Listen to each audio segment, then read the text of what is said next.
구독자 여러분 안녕하세요. 오늘은 금강산매경 무상법문에 관련돼서 설명하기에 앞서서 비유적인 어떤 행태를 하나 빌려와서 여러분들이 이 무상법문을 이해하는 데 도움이 되도록 좀 해보고자 합니다. 명제는 이러합니다. 불교 철학과 주기율표가 공간을 구역짓는 경계에서 출현했다고 하는데, 이 의미를 되새기면 우리가 이 무상법품을 이해하는 데 도움이 될 듯합니다. 여러분, 주기율표는 잘 아시잖아요. 그러나 상세히 한번 설명 다시 해드리면, 주기율표는 크게 표준 주기율표와 확장 주기율표로 나눌 수 있습니다.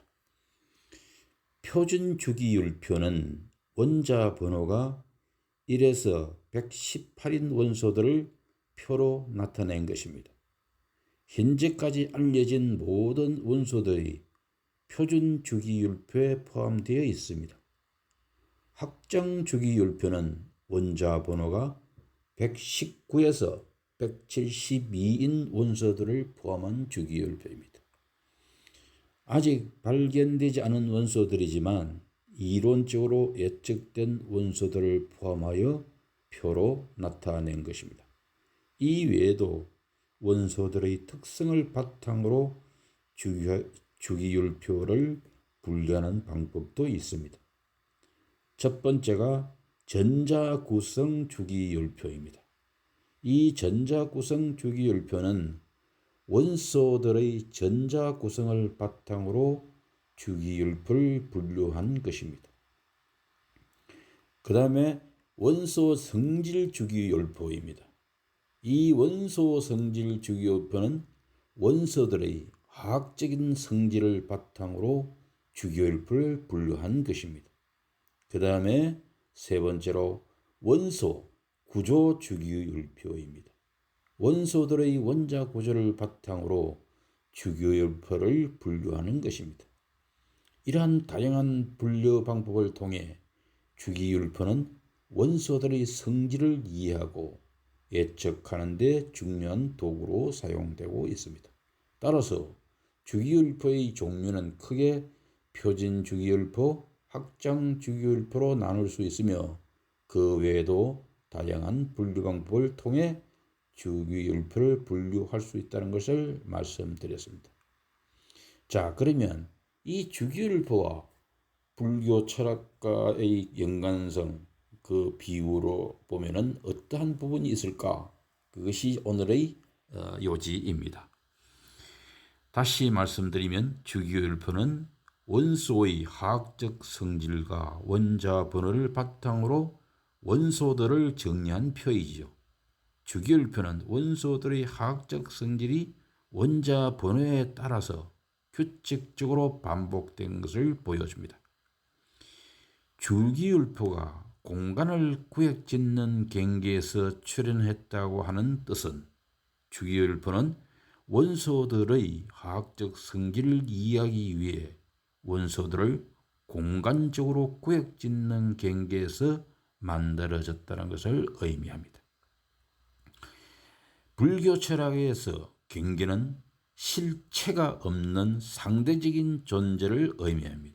따라서 주기율표가 공간을 구역짓는 경계에서 출현했다는 것은, 주기율표는 실체가 없는 상대적인 존재들인 원소들의 화학적 성질을 이해하기 위해 만들어졌다는 것을 의미한다고 볼 수 있습니다. 비유적으로 설명하면 주기율표는 세상을 바라보는 새로운 관점을 제기한 것이라고 볼 수 있습니다.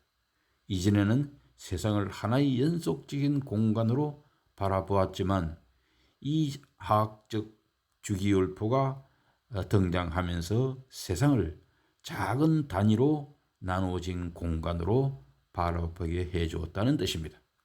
즉, 불교 철학의 공은 세상을 실체가 없는 상대적인 존재로 바라보는 사상입니다.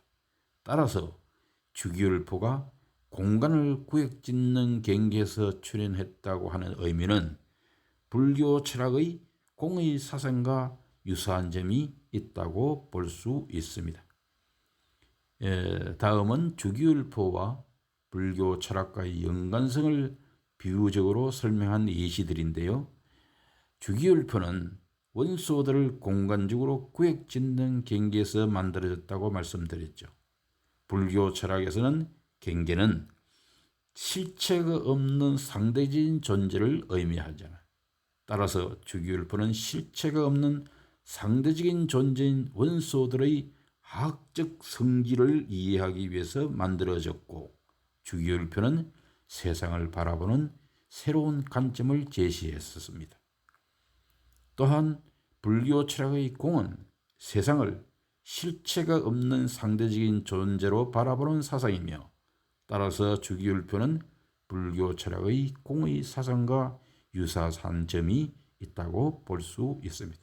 물론 주기율표와 불교 철학은 서로 다른 학문적 배경을 가지고 있습니다. 따라서 이 두 가지를 완전히 일치시키기는 어렵지만은 이런 비유를 통해 두 가지 사상의 공동점을 이해하는 데 도움이 될 수 있을 것입니다. 다음은 주기율표와 불교 철학의 연관성을 비유로 설명한 예시입니다. 위에서 말씀드린 것과 유사한데요. 이걸 보다 구체적으로 설명하기 위해서 비유를 다시 들어봐 드립니다. 주기율표는 원소들을 공간적으로 구획짓는 경계에서 만들어졌습니다. 이 경계는 원소들의 화학적 성질을 이해하기 위한 하나의 도구이죠. 마찬가지로 불교 철학의 공은 세상을 실체가 없는 상대적인 존재로 바라보는 사상입니다. 이 사상은 세상을 이해하기 위한 하나의 관점입니다. 이것을 다시 좀 더 소상히 설명하자면, 주기율표는 원소들을 공간적으로 구획짓는 경계를 통해 원소들의 화학적 성질을 이해할 수 있습니다. 마찬가지로 불교 철학의 공은 세상을 실체가 없는 상대적인 존재로 바라보는 관점을 통해 세상을 이해할 수 있다는 이야기입니다. 그 다음에 비유로 들자면 주기율표는 세상을 바라보는 새로운 관점을 제시했습니다. 이전에는 세상을 하나의 연속적인 공간으로 바라보았지만 주기율표는 세상을 작은 단위로 나눠진 공간으로 바라보게 해주었습니다. 마찬가지로 불교 철학의 공사상은 세상을 실체가 없는 상대적인 존재로 바라보는 사상입니다. 이 사상은 세상을 보는 기존의 관점을 뒤집었습니다. 여러분 어떻습니까? 이 좀 주기율표와 공사상을 이렇게 비유해서 설명을 하니까 더 어려워지지 않았나요? 그런데 가만히 들어보면 공사성을 이해하는데 큰 도움이 되는 주기율표 이야기입니다. 또다시 다른 어떤 방향으로 해서 여러분들에게 이 주기율표를 불교 사상과 연결해서 한번 설명을 다시 해드리겠습니다. 주기율표가 공간을 구획짓는 경계에서 출현한다는 개념과 불교 철학을 비유적으로 연결해 보는 이야기입니다. 주기율표는 아시다시피 화학 원소를 정리하고 분류하는 도구로 원소들의 특성을 나타냅니다. 불교 철학은 현실의 본질과 인생에 대한 깊은 질문을 제기하는 철학 체계로서 현실의 경계와 특성을 다루는 데 있어서 유사성을 비유적으로 찾아볼 수 있습니다. 즉, 첫 번째 비유로서 경계와 구획이라는 측면입니다. 주기율표는 화학 원소를 구획 짓는 경계를 정의합니다. 원소들은 이 경계를 통해 특정한 그룹이나 주기에 속하게 됩니다. 이것은 불교에서도 현실에서 우리가 경험하는 것들이 경계와 구획을 가지며 서로 다른 행태와 특성을 갖는다는 개념과 연결될 수 있습니다. 불교에서는 현실을 제한적인 개념으로 간주하고 그 경계를 인식하고 깨닫는 것이 인생의 깊은 통찰력을 얻는 측근이라고 주장합니다. 그 다음에 두 번째, 다양성과 유사성의 관점입니다. 주교일표는 다양한 화학 원소를 포함하고 있지만 일정한 패턴과 유사성도 보여줍니다. 이것은 불교의 개념과 비슷합니다. 불교는 모든 존재가 서로 다르지만 동시에 연결되어 있으며 공통의 본질을 공유한다고 주장합니다. 이러한 관점에서 주기율표의 원소들은 각각 고유한 특성을 가지지만 모든 것이 어떤 방식으로든 관련되어 있음을 나타낼 수 있습니다. 그 다음에 세 번째와 변화와 무한성의 측면입니다. 주기율표는 원소들의 특성이 위치에 따라 변함을 보여줍니다. 이것은 불교에서의 변화와 무한성의 개념과 관련이 있을 수 있습니다.